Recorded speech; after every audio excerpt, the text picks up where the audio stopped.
Hey, everybody. Welcome back to another episode of At the Table Podcast. We had a bit of a break from our last episode, so appreciate everyone who's been following along, listening. We've had a lot of great business owners come on, and I'm excited to share with you all this week. I have two co-owners of Property Craft, and they are based out of, actually all over Colorado. I would say Southern Colorado is the HQ in Pueblo, Colorado, but they service the entire state. So I'll let them share a little bit more, but I want to give a warm welcome to Scott Hinkle and Joshua Sparks. Thank you. Appreciate it. Absolutely. Thank you, Isaiah. Yeah, I'm really happy you were able to, I know you guys have a really busy schedule, so thank you all for coming on.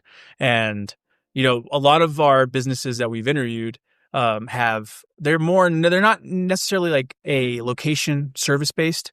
For example, one is a PR firm out of Silicon Valley. The other one is a AI software. And so a bit different, scaling those type of businesses compared to what you all were able to do with Property Craft. So for everyone who's listening, they're not going to be familiar with you guys because, most of our listeners won't be in Colorado, but I'm sure we'll pick up a lot of locals listening after we publish this episode. Sure. Do you mind sharing a bit about Property Craft and your guys' journey from the beginning? Yeah, you bet.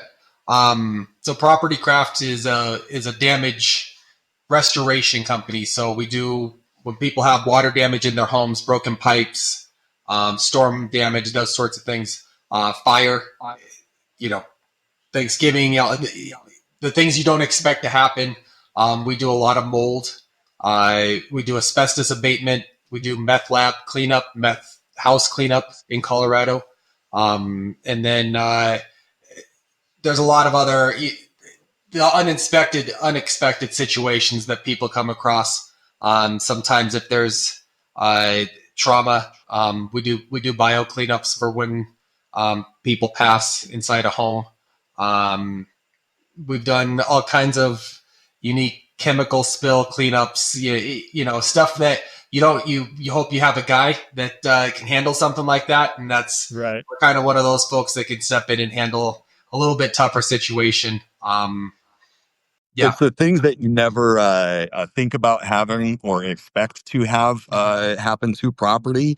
And it's a lot of trauma-based, whatever it is. We've done some unique things that you couldn't imagine, dogs attacking a skunk and bringing it through an entire house, if you can imagine that smell and what that customer was going through that day, right. Vehicles that accidentally crash into homes. So it's a lot of trauma, not to just the property, but to the client, to the owner of that property as well. So you hate to say it, but we deal in disaster. We try to be the calm through the storm.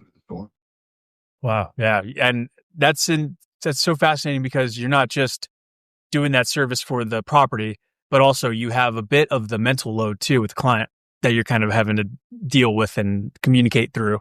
I'm sure there's a lot going through with that. Yeah, it's a huge thing. Everybody in our crew, I think they take that to heart too, because we're usually one of the first ones on site, say after a fire. I'm sure the fire department's been there. They put the fire out. How do you secure the house? The windows may have damage. How do you keep people out? How do you keep your belongings still protected? So we're usually very quickly on site, and people are still trying to process what happened and who to even talk to. And, I guess I need to call my insurance. I guess I need to talk to, a company. How do I even rebuild? What do I do with my mattress? There's so many things that you never consider. I don't even know what I have in my house. A lot of people, where do I start? And I think we try to at least be that starting line, but it's an emotional roller coaster for any kind of unexpected disaster, honestly. And that's what we deal with. How did you two are the founders. So walk us back a little bit. How did you all decide this was the business we were going to get into? There has to be. I'm sure it sounds like there's a funny story. I would like to hear it. We met in college. We met in college. We were fraternity brothers. We were friends. Our wives were friends. I had gotten into this industry first and just seen the opportunity. It seemed pretty recession proof. I think we both loved working on homes, working on structure, buildings, commercial. It was just something that we were passionate about, and being able to find something where we could do good in a bad situation. I had proposed the opportunity to Scott, and then I'll let Scott take it from there. So. Yeah, I mean, I came from a commercial and construction background, um, so very process driven, very project management, estimating um, kind of background. So I think it worked out. Josh has a unique ability to be able to see vision and say, I don't know how to get there, but I know here's where we could be. And if I could just get some people around me who might be able to help me fill in the gaps, right? How do we get from? I know how to start, and I know where we should be. I just need to fill in the gaps in between. I think for a lot of people, that is a huge undertaking. That freaks them out, and that's why a lot of people never start a business, Yeah. because it's how do you even get there. Josh is always ready to dive in 2 feet first and then figure out the rest as we go. So, but I think that's why we worked. Was I'm probably not like that, especially 10, 12 years ago when we were first talking about this. I was more, okay, well, let's talk about how we're going to get through the first week, the first 30 days. What does 6 months looks First like? year. Let's run some pro formas and really try to understand if this idea can even really make money, employ people, support the community like you want it to. And so that's kind of how this came about, was just the partnership. And then we wrote it took us months to write a business plan. It's very detailed. It's funny enough, we still reference it even, 10 years, 11 years later. Right. There was a plan to grow. There was a plan to serve local communities. That was the vision. That was the plan that we still follow to this day. So. Yeah, it's a living, breathing document that gets referenced often. We go back, we tear it apart, we change it, we move with what's happening around us in the economy, in our local communities. So, but Scott's not wrong. I'm definitely the pie in the sky. I'm more heart and feeling, and Scott is very much thought provoked. And how do we get what's in your head and feelings to actionable proof on paper? That's awesome. Yeah, I think that's you can't have everyone on the same type. Like everyone can't be the same type, otherwise you don't get to. You got to be able to have those balances. And so I think you two obviously balance each other out. You've got one who's more of like a visionary. Scott can put it on paper and figure out like, all right, here's how we could drive that vision forward. Right. And so that's awesome. And I think your guys' chemistry, you can see it, and it's obviously helped the growth here. So thanks for sharing that. And your story talks about starting in the garage. So what was that process starting in that garage, and where would you say it went from garage to finally, hey, here's our brick and mortar location finally, or whatever the next step was? It did. It was, we each had a truck and a trailer, and some tools that, we're probably fairly handy, around the house. And Josh, coming from the restoration industry where he had done this already. So we just, it was keeping expenses down to see if we could even, you believe it's gonna work out, but at some point you kind of have to test it and see if there's even going to be consistency. At least that's where my brain was. I think Josh was like, "Oh, work will come. We'll get that. That's the least of our concerns. It's how do we pay for materials and keep invoices going and whatnot." That's So starting in the garage, we were fortunate. I think we got some decent sized projects, and people were willing to take a chance on us, probably because we were probably very, very hungry and very eager to please and to we had no choice but to deliver a 5-star result. I mean, Mhm. I think the people who signed with us recognized that and said, well, I mean, they have to get there. And we did. And but it's one of those things, you work all day long and then you work until midnight on the estimates and the invoicing and the paperwork. Josh was out trying to go to networking events and find the next job, find the next contact who might lead us to the right job. Um, that were the early days, where materials were stored in my garage, in my backyard, for the demolition stuff until we could fill up a whole dumpster's worth and take it down to the dump. So you just kind of scratch and grind. Yeah. You know, part of that too is it's being froggy. Being able to start the business, ensure that we're going to be able to feed our families. I think some of the things that happen in those early days is we did get opportunity, and you never like to say this out loud, but you get some opportunity that you're out of your wheelhouse, you're out of your realm. There's a job that comes in and you have zero business taking it, but you believe in yourself, you believe in your company, and you believe in the team that you've built around you, that you can figure out how to get it done. But we got those opportunities, and we acted like ducks on water. We acted like we were the authority and knew what we were doing until we were able to know exactly what we were doing on some of these jobs. I think some people are hindered by that inability of it's too much and I don't know how to do this.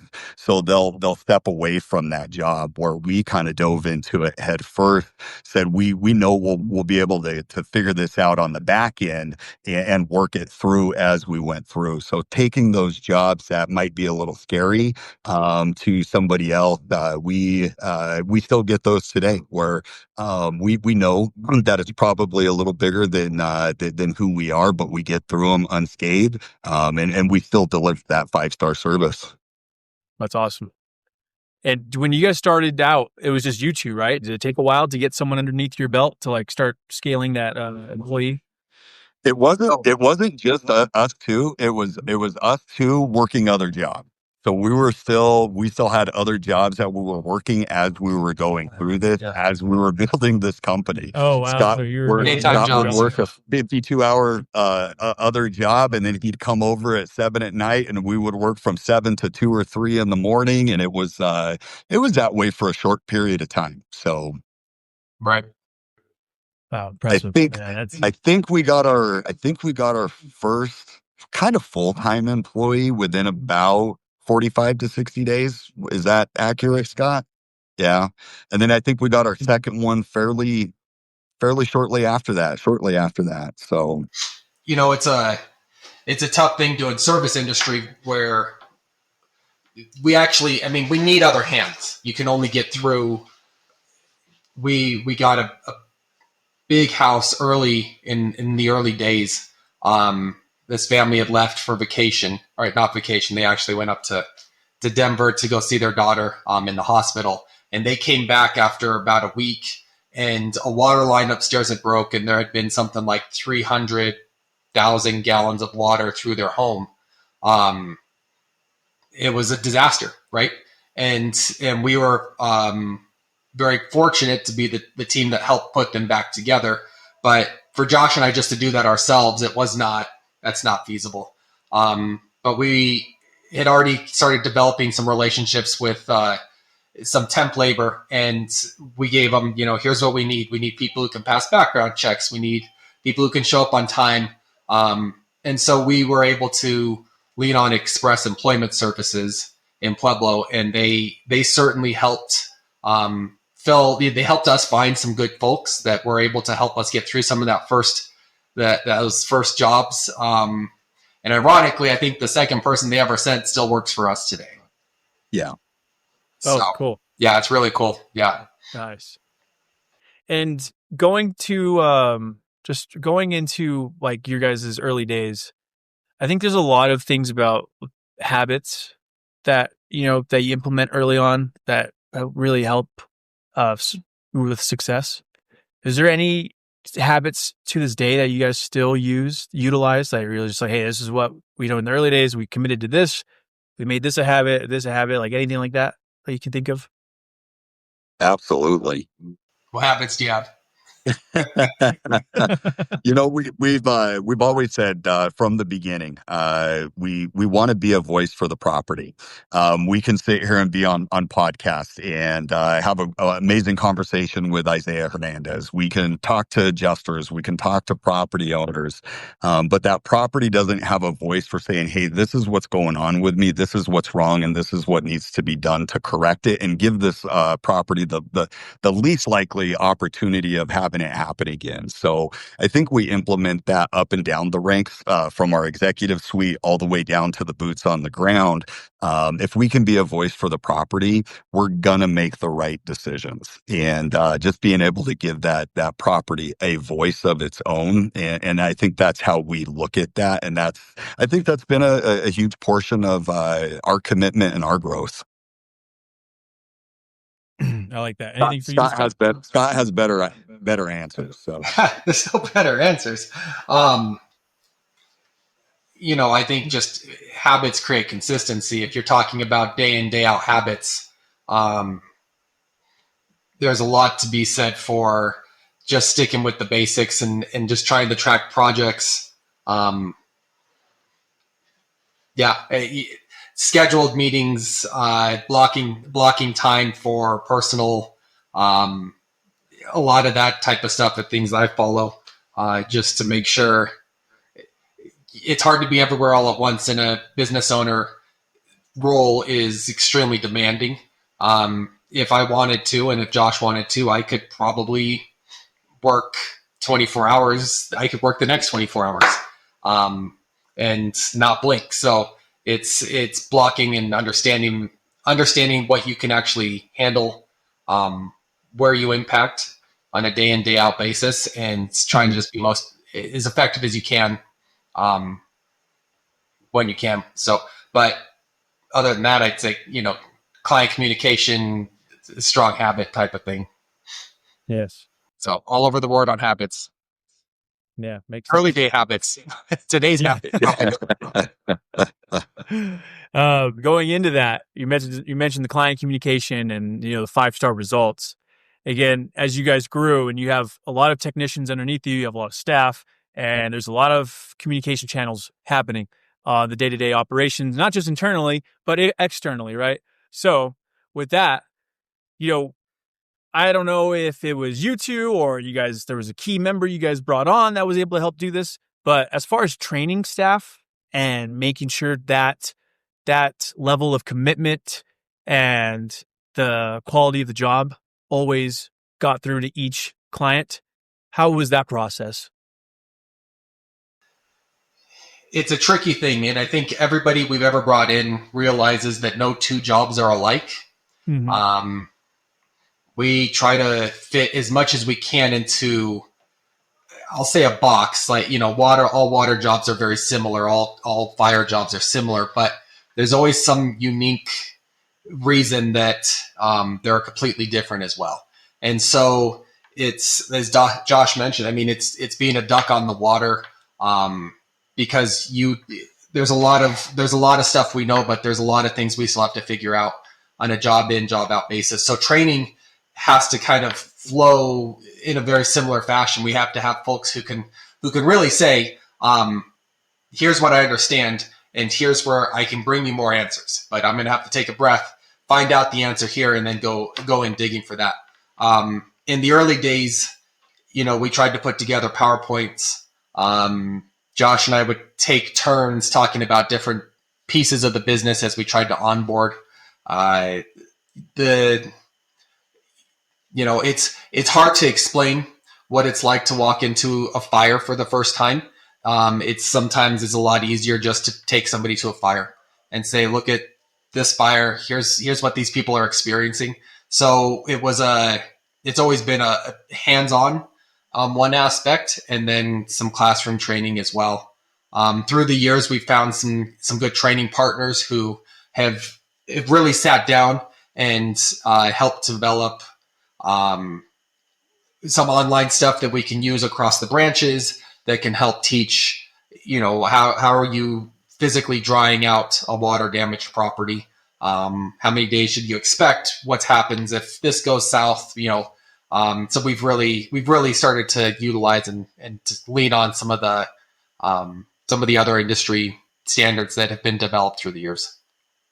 Yeah, we've got a set of standard operating procedures. That's a living, breathing document as well. It's always being changed. It's always being reviewed. It's always being revised. I think with our team, we always want them to not get into that tunnel vision where we're doing the same thing day in and day out. Let's try something different on this one. Let's see what works.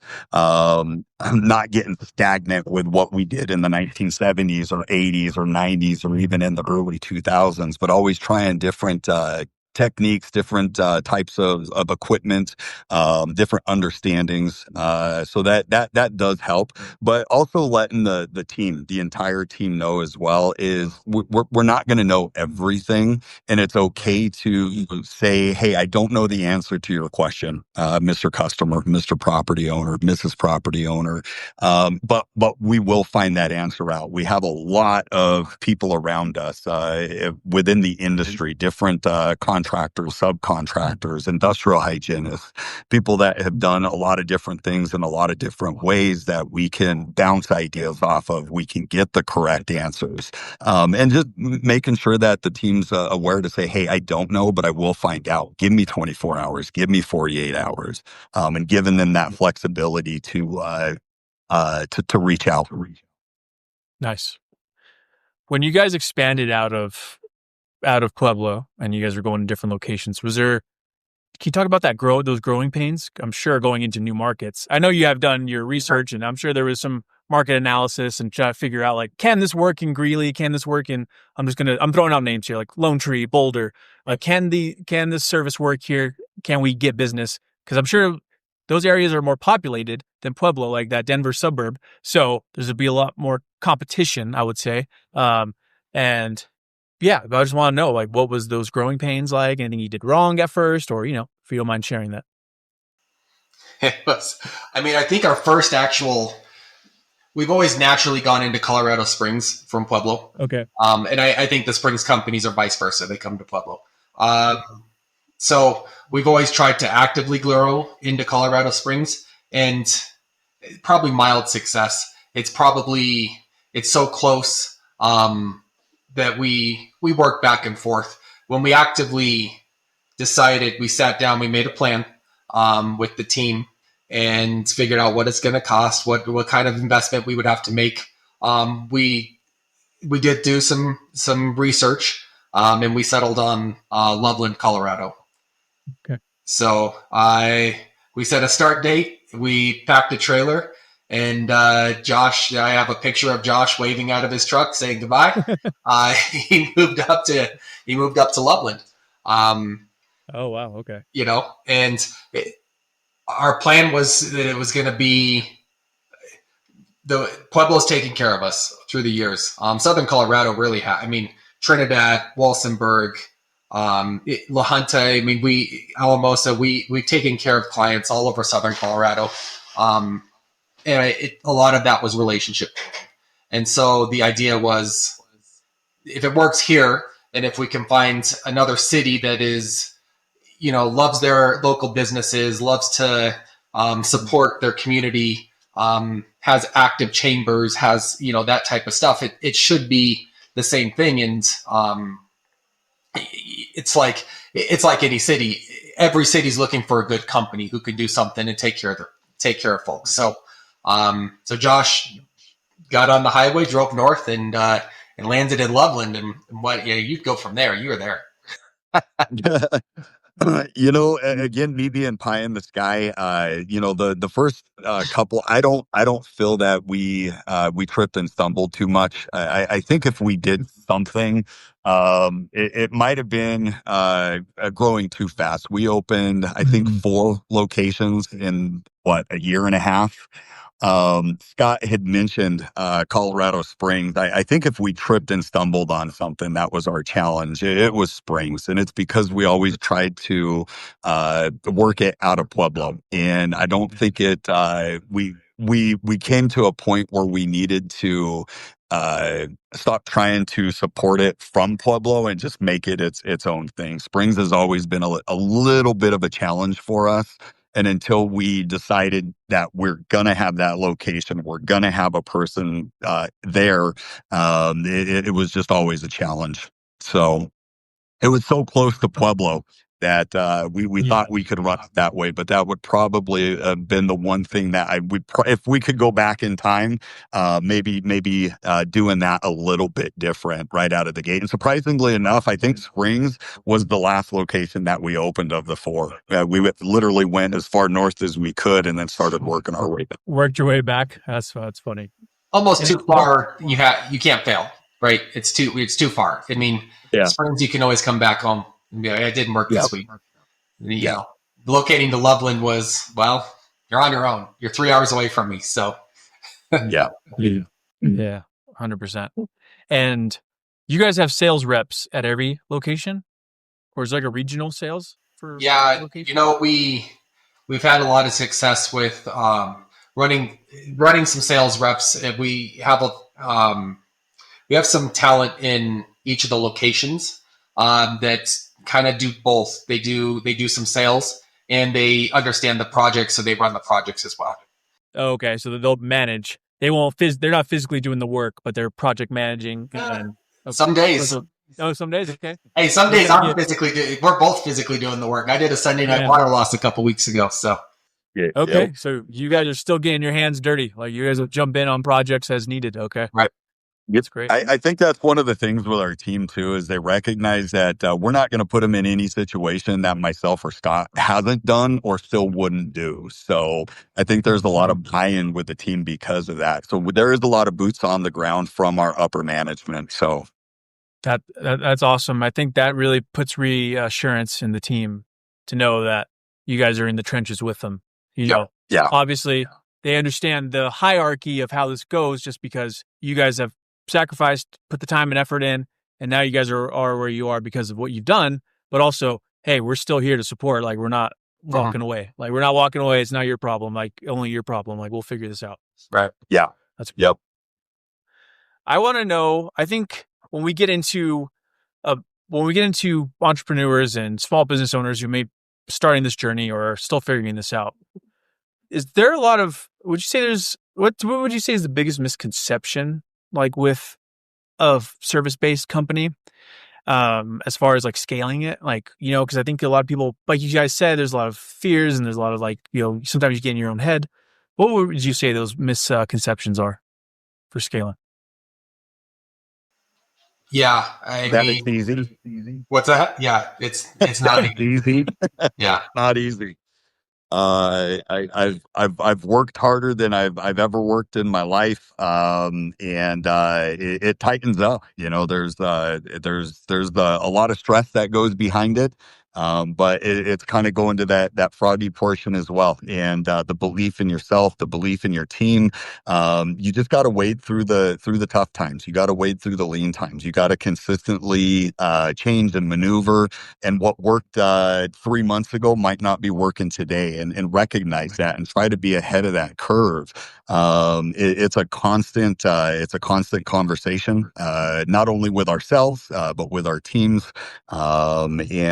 It's not as easy as I thought it was going to be when we first got froggy and jumped.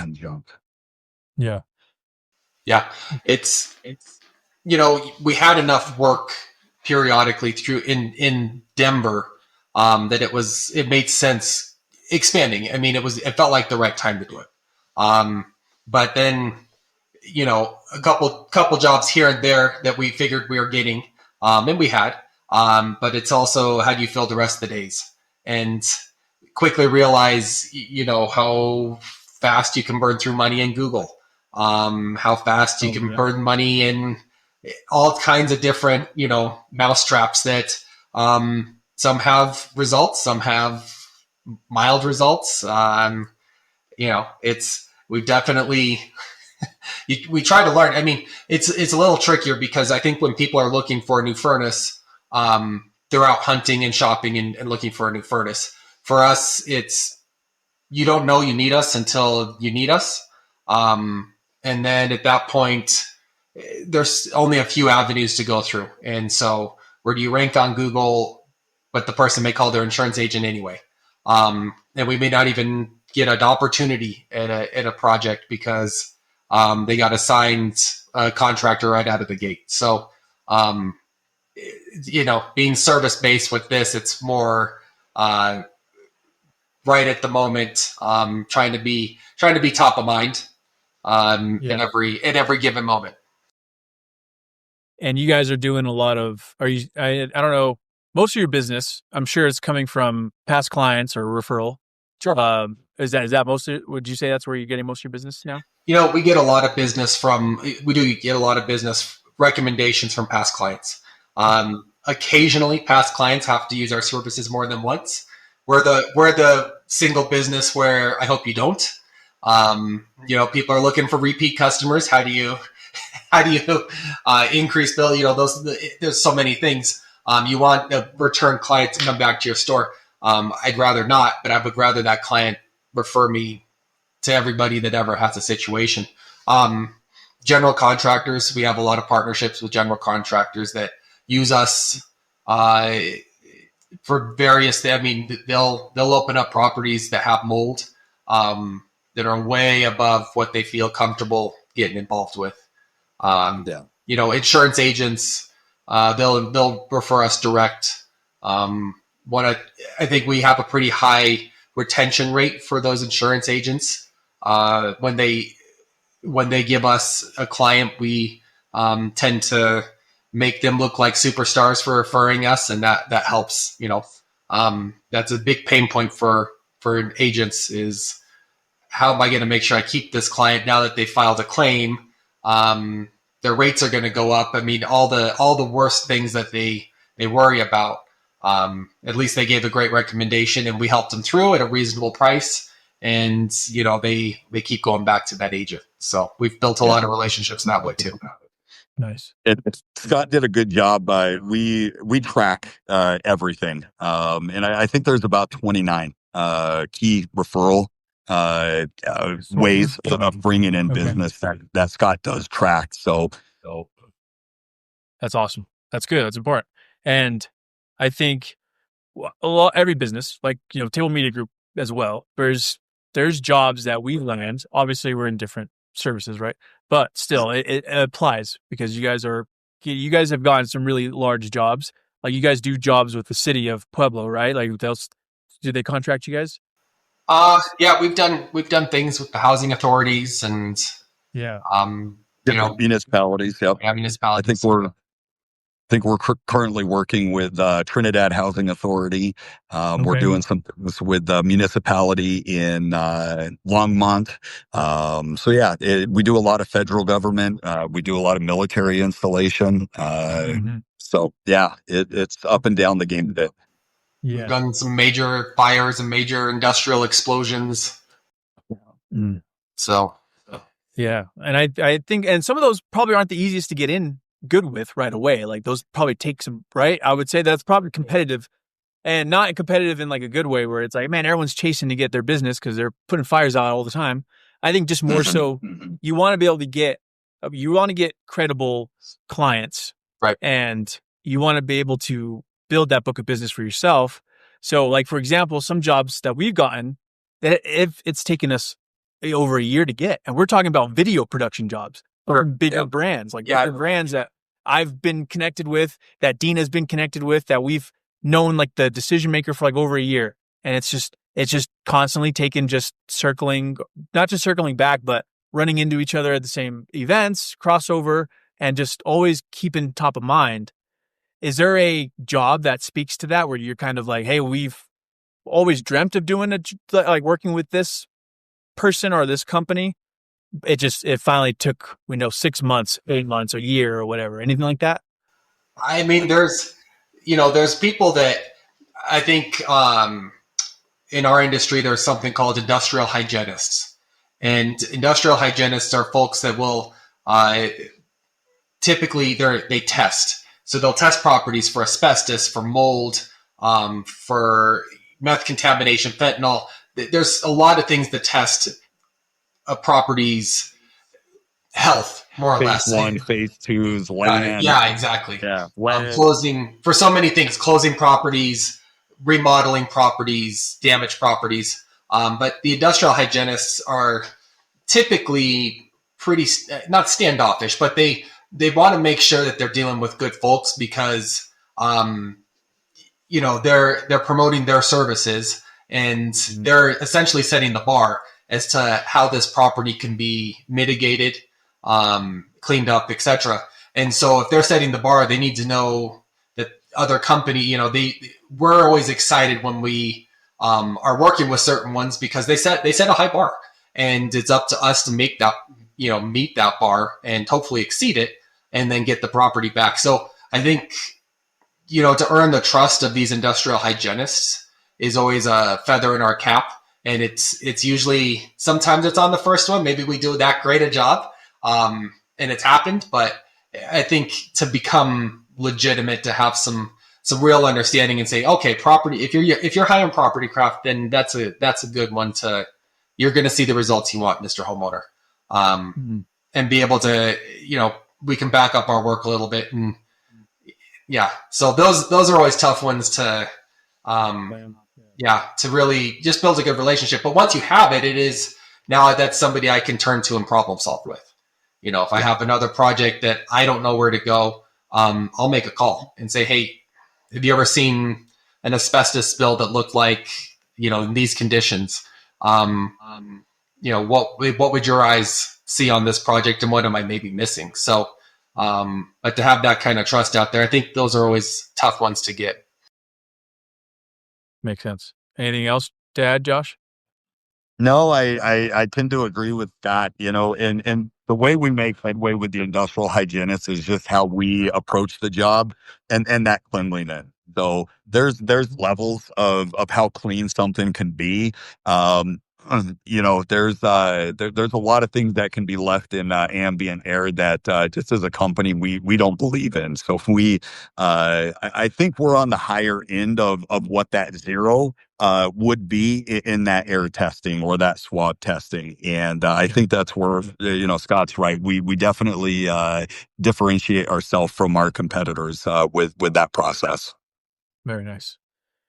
I think I like where you guys had ended right there about differentiating yourselves from the competitors.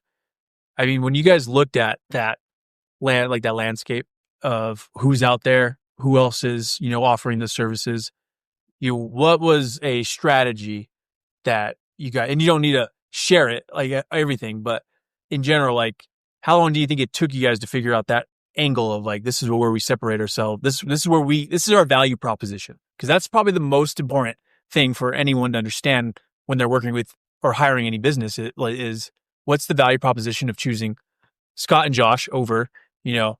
and Mrs. whoever. So anything you can share on that? It took longer for me. I think this is something that being in business with Scott taught me. Starting off, I think I wanted to take care of everybody. And it took me a while to understand the value of who we are as a company and what we bring to the table versus what the price is on the contract. And for me, this probably happened about 5 or 6 years ago. But being able to sell value proposition versus price has been huge. And hopefully I'm answering your question with that. But somebody's going to do what a customer wants, but being able to take a higher perch or a higher standard of what we believe in and what our niche is, being good, better, and best, we want to be the best, and we want to do things right. So, but that was probably the hardest thing in business for me to get my head wrapped around because I always assumed value proposition with a dollar. So. Mm-hmm. Yeah, there's a lot of shareholders in any kind of situation. Obviously, the property owner who has the damage, and then typically the insurance company, right? But beyond that, the mortgage company has an interest typically because if the original home was a 3-bedroom, 2-bathroom, and the homeowner decides to remodel it to a 4-bedroom, 1-bathroom, the mortgage company might go, hold on, that's not the same value. Yeah. So there's a lot of pulling. The insurance is trying to make sure the prices are reasonable. The insured client wants to just be put back in their home, typically just the way it was. I, you know, that's, I don't think everybody's asking for too much, but there's a lot of lines that can be blurred or crossed in our industry.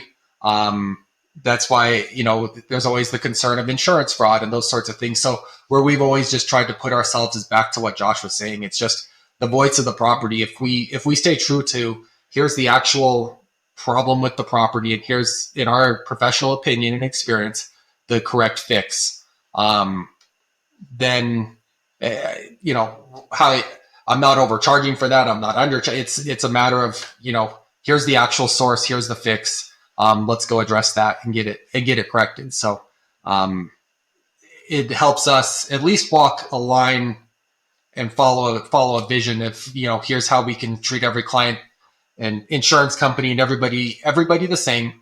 And, at the end of the night, sleep knowing that I'm not overcharging for work I didn't do extra stuff that wasn't supposed to be done. And we didn't skim, we didn't shortcut, we didn't do it. Yeah. This was the correction. And in a lot of cases, it's those industrial hygienists who come in and test and confirm, yep, it's free of asbestos or it's free of mold, and everything was done to the right standards. So it tends to come back to the same place, and that's that voice of the property is our internal selling proposition, right? Yeah, I like that. Thank you, guys. Now, burnout, scaling, all that. Employees, you're taking care of a lot of people underneath you. Of course, you have your subcontractors that you're working with too, right? But primarily the employees and your technicians and everyone. Because the technicians are full time under you. Yeah. Whoever's listed on that website is like an employee tech. Right? Yeah. Okay. Yeah. All right. So as you're managing those people, and you guys are doing your jobs and all that, how has the burnout been and all that, if there has been any, and how you guys tackle that? Yeah, it's real in our industry. Again, we go through every emotion with every client. So if our lead technician is day in, day out on a fire, the client is there most days. They want to know what's happening.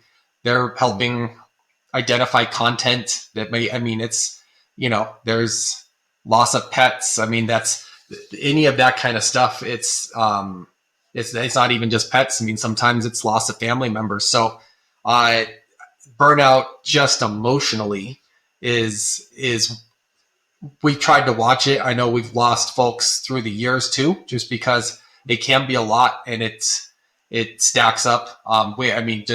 They've moved on to different industries, and it's a tricky world to be in. I think at the end of the day, it takes good-hearted folk who wanna really say, I see the problem and I can help you get there. I can help get to the end here. The folks who do work for us, I think they really do take that to heart. But with that, the burnout is real. So we try to be careful on the biohazard, the trauma, cleanups.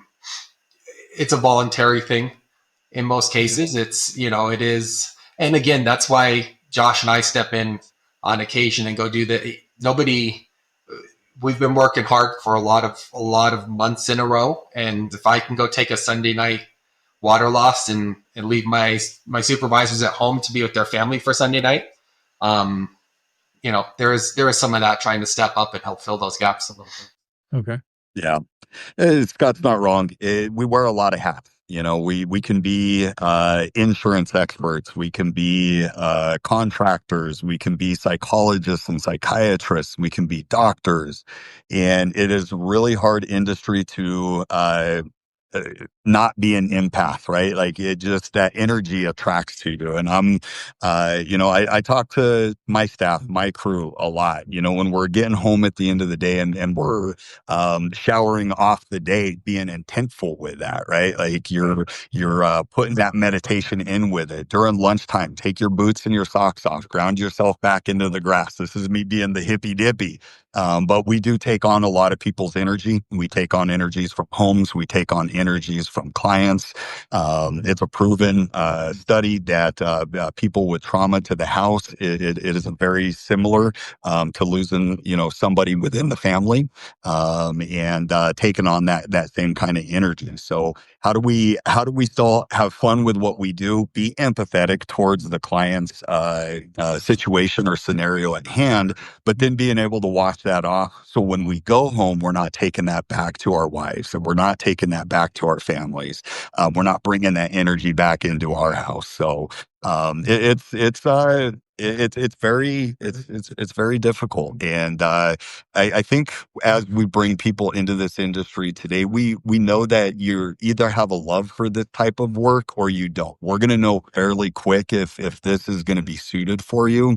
And I think as a company, we don't try to hire people that have the knowledge with this. We're looking for a type of personality. We can teach anybody what we do, but we can't teach people to be empathetic. And we can't teach people how to interact and react during this. So it's like everything else, it's always changing.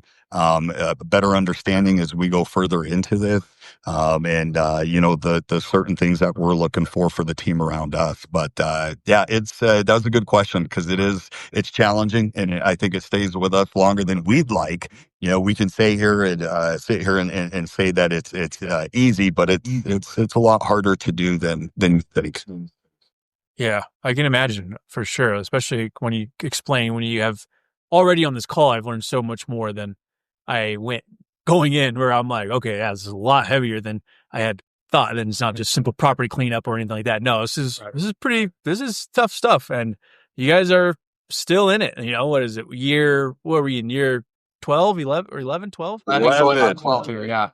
Yeah. Wow. Yeah. 2014. So And Josh, you got the nice wisdom beard going. And yeah. Scott, did your hair change at all? It's a wisdom beard today in 2025. It wasn't like this that long ago. So I think I still had a lot of calico before we started growing in 22.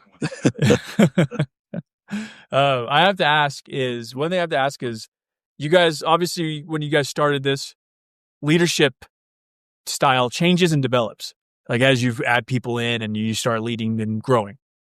Can you guys speak to that at all? Can you remember how you were as a leader in 2014 compared to where you are now?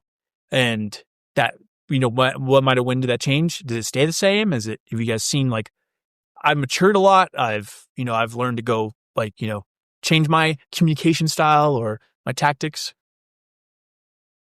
Yeah, Every probably. day. Yeah, I don't it's hard think not that, to be reactionary in this industry, and Yeah. that's not necessarily the best trait for a leader. Is to constantly be reactionary. We're changing our process today. We're changing the way we invoice these jobs. When people are trying to first off figure out what the heck's going on in this industry, in their role, and then also figure out what the boss wants this week versus last week. That's a tough thing, and there's times when this industry just calls for it. It's, we are going to do a different process because this cleaning is just it's a different type of fire. So we need to clean this different. And so it's probably through the years, we probably tried to just become less reactionary and more measured. Take a breath. We would get just as much energy go. I mean, it's somebody's got a water loss, we've got to be there immediately.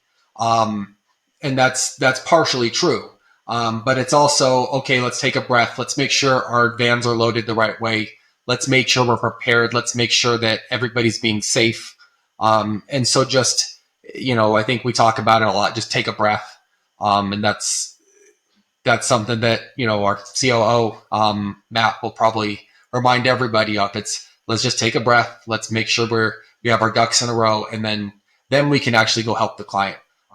So that's probably a leadership thing that's changed through the years, in both of us. And then just the realization that, you have to, you have to delegate. It's impossible to own and do every possible thing. Um, Yeah, delegation's key. Yeah, you guys can't do it all. And and it's, I recommend a book all the time. It's called, Who Not How. And you have to consider who, if you've got a task to do and it's something maybe you're not great with. I mean, it kind of goes back to how we started. Josh knew in the end that he wanted the company to have this vision. He could not, how do I get there was not the right question.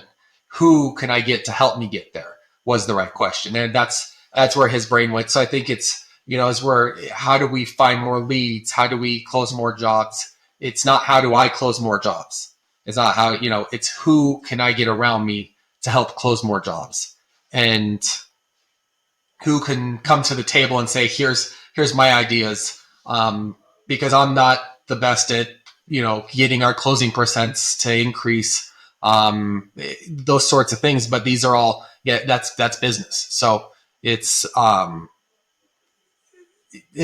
tricky thing. I see it a ton in our industry. I think people are very reluctant to give up, power because of their institutional knowledge, and give up responsibility, because it's the age old, if I have to do it myself, I'll do everything myself. I'm the best at it. And that might be true, but it is definitely hard to grow, with that mindset. So yeah, Absolutely. I agree with everything Scott said, 100%. I think, that my aha, or my biggest challenge is when we did bring Matt on, and I sidestepped being the COO, and decided to be an owner, and have bosses around me, understanding that I couldn't get it to that next level, understanding my weakness within that, and then going out and finding somebody that could do it better than I could. It's yeah, it is a real thing. yeah. I know you guys have been great just being on and sharing all this information with me and everyone who's listening, and so I really appreciate this. And I have to just get this last question in, is for a piece of advice to any entrepreneur, any small business owner, anyone who's taking those steps. But primarily, I think the biggest thing is the trust and credibility. I guess like earning that trust and credibility. Do you have a piece of advice for that you can maybe share? I, yeah, you bet. I think we've always just taken the mentality, we just go until there's a no. Go until you can't. When we were purchasing our first brick and mortar building, it even had some strings and some problems to it, but we just kept solving the problem, because ultimately we thought, if this is where we're supposed to be going, then, eventually it'll work itself out, and if not, then the no will come, right? But don't give up until you get the no, and that was really, especially in the early days, that was our mentality. Just let's make sure somebody tells you no, and, no, you can't get that loan. No, you're denied for the property. I mean, whatever it might be, because until there's probably still a solution, and you just have to go find the solution. So if that's the case, I personally spent hours talking to as many, bankers and, loan officers. I mean, whatever it was, to try to just get as much knowledge. Nobody tells you, there's no book. There's books on business, right? And then every year they release more books on business, probably saying the same thing, but it's nobody. There's no set of guidelines or rules to follow. It's how do you want to make your business be your business, and then you just try to find your identity and stick to what you know. And, yeah, it's just, you just kind of have to just trust yourself. Really, that's what it comes down to, I think. Yeah. Yeah, don't be idle. Always be on the move. Always try to change. Always try to be better. Even if you've got a process that works and it's done great for you, it can always be perfected. And just being always on the move, always asking people that are smarter than you around you, what can we be doing better? Truly listen to your clients and your teammates. Just be open. There's always a better way to do everything we've ever done. We just have to have the want and the will to be able to get to that point. So Awesome. Thank you guys for that. I think that was well said, and I think a great piece of advice to take home. Your guys' website is propertycraft.net. Yep. got it. Yes. .com was taken. .com was taken? Oh. .com was taken. So we just who knew you need to have a website? Yeah. We just needed an email address that sounded legit when we started. Is propertycraft.com a restoration company or no?